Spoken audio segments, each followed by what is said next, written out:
नमस्कार दोस्तों, उषा की आवाज चैनल में आप सभी का स्वागत है।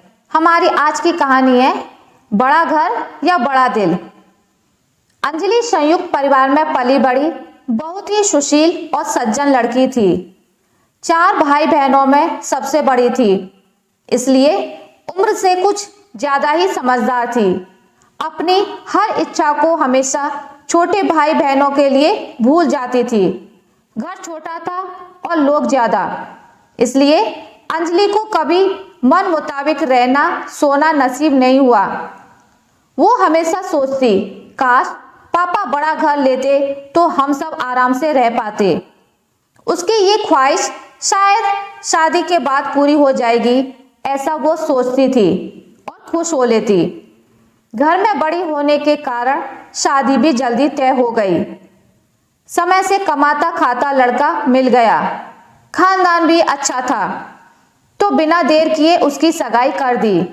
बस शादी से पहले अंजलि की एक अधूरी ख्वाहिश थी कि उसके ससुराल में बड़ा घर हो, और उसकी ये इच्छा भी लगभग पूरी होने वाली थी। उसको ऐसा लग रहा था क्योंकि उसने अपने मौसाजी से सुना कि अंजलि का ससुराल एक बहुत बड़ी पुश्तैनी हवेली में है, जहां उसके मौसाजी के रिश्तेदार भी रहते हैं। अंजलि को शादी से ज्यादा घर को देखने की जल्दी थी, क्योंकि वो अब आराम से अपनी जिंदगी गुजारना चाहती थी, बिना अपनी इच्छाओं का गला घोटे हुए। वो चाहती थी उसका एक अलग कमरा हो, जिसको वो अपने तरीके से सजा सके। उसको घर सजाने का बहुत शौक जो था। अंजलि की शादी का दिन भी आ गया और वो अपनी हवेली नुमा ससुराल में विदा होकर आ गई। जैसे ही उसने हवेली का बड़ा सा द्वार देखा, मन प्रफुल्लित हो गया। सोचने लगी, इतनी बड़ी हवेली है तो कमरे भी बड़े बड़े होंगे। जैसे ही उसने गृह प्रवेश किया, वो भौचक्की रह गई ये देखकर कि ये घर तो उसके मायके के घर से भी बहुत छोटा था। उसको बातों ही बातों में पता लगा कि कहने को ये हवेली उसके ससुराल वालों की ही है, पर यहाँ सबके हिस्से अलग अलग हैं। उसके दादा ससुर 6 भाई हैं, तो बस उन्हीं के परिवार के अलग अलग हिस्से बने हुए हैं। एक कमरा, उसी के साथ लगी रसोई, बीच में दालान जहां उसके सास ससुर का पलंग है। बस इतना छोटा सा घर उसके ससुर जी के हिस्से में आया है, जहां पर वो, उसके पति और सास ससुर जी साथ रहने वाले हैं। उसको लगा उसकी इच्छा जो अभी हुक भर रही थी, वापस दिल के अंदर दब सी गई। खैर, वो समझदार थी, तो उसने अपने आप को उसी घर परिवार के अंदर ढाल लिया। पर उसके पति अमन जी, जिनके सब लोगों से काफी अच्छे संबंध थे और उनके दोस्त और जान पहचान वाले भी बहुत थे, तो कोई ना कोई घर पर आता जाता रहता था। तब अंजलि को लगता उसको बड़े घर वाला पति ना सही, पर बड़े दिल वाला पति जरूर मिला है, और वो भी अतिथि सत्कार में कभी पीछे नहीं रहती। कभी कोई एक रात रुकने आता तो हमेशा उसको अपने कमरे में सुलाती, खुद चाहे कहीं भी सोती। धीरे धीरे समय निकलता जा रहा था और अंजलि का परिवार भी बढ़ता जा रहा था। उसके 3 बच्चे, 2 बेटी और 1 बेटा हो गया। अब कहीं ना कहीं उसको लगता था कि घर तो बड़ा होना चाहिए।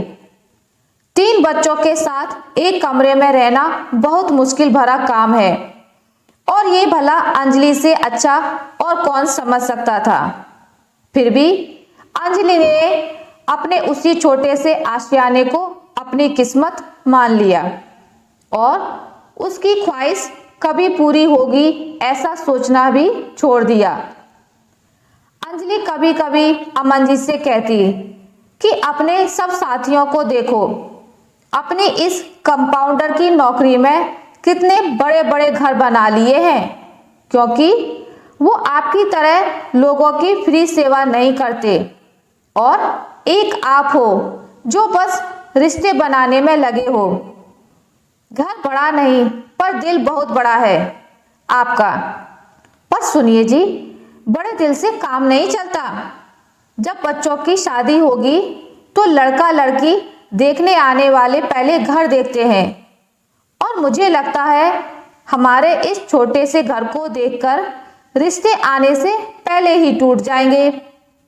अरे अंजलि, तुमसे किसने कहा कि लोग घर से शादी करते हैं? हंसते हुए अमन जी बोले। अरे शादी ब्याह में घर का आकार नहीं दिल का आकार देखा जाता है। यदि ऐसा होता तो बड़े काका जी दोनों बच्चे अब तक कुंवारे नहीं बैठते। उनमें और मुझ में यही अंतर है, बस वो बड़ा घर रखते हैं और मैं दिल बड़ा रखता हूँ। वो पैसे कमाते हैं और मैं दुआ और आशीर्वाद। और जब मैं नहीं रहूँगा तो ये रिश्ते ही काम आएंगे, ये बड़ा घर नहीं। जो काम पैसे से नहीं होता वो दुआओं से होता है।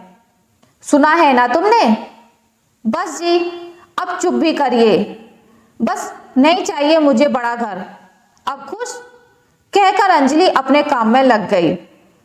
अब अंजलि ने हमेशा के लिए घर का टॉपिक बंद ही कर दिया और धीरे धीरे वो ही छोटा घर उसे बड़ा लगने लगा था, क्योंकि बच्चों की भी शादी हो गई।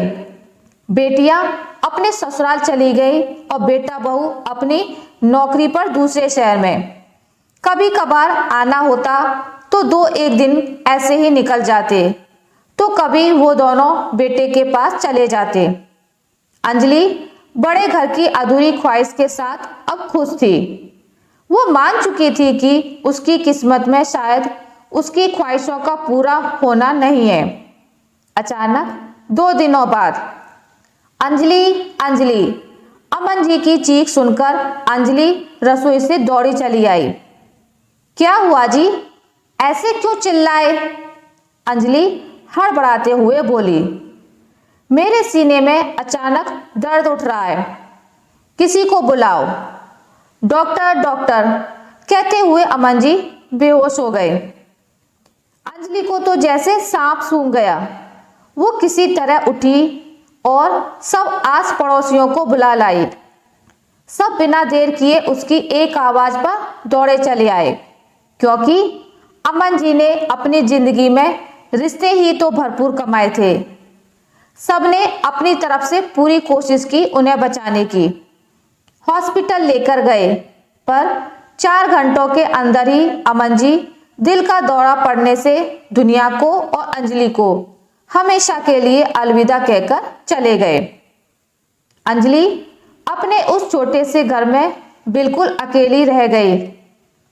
वो उस घर को छोड़कर नहीं जाना चाहती थी, क्योंकि उसे वह अमन जी का आभास और एहसास होता था। बेटे बहू ने बहुत जिद की साथ चलने की, पर अंजलि जी के पड़ोसियों ने और अमन जी के दोस्तों और मिलने वालों के परिवार ने कहा कि वो यहाँ जब तक चाहें रहें, हम उनको अकेलेपन का एहसास नहीं होने देंगे और सबके साथ रहने से उनका मन भी लगा रहेगा। हम उनका पूरा ध्यान रखेंगे। अंजलि जी ने एक काम वाली बाई अपनी सहायता के लिए रख ली और समाज सेवा में जुट गई, क्योंकि वो भी अब जान चुकी थी कि घर बड़ा हो ना हो, पर दिल जरूर बड़ा होना चाहिए। आशा करती हूँ आपको मेरी आज की कहानी अच्छी लगी होगी। अगर आपको मेरी ये कहानी अच्छी लगी है तो इसे लाइक करें, ज़्यादा से ज़्यादा शेयर करें, और अगर आप मेरे चैनल पर नए हैं तो इसे सब्सक्राइब करना ना भूलें। मिलते हैं एक नई कहानी के साथ, तब तक के लिए नमस्कार।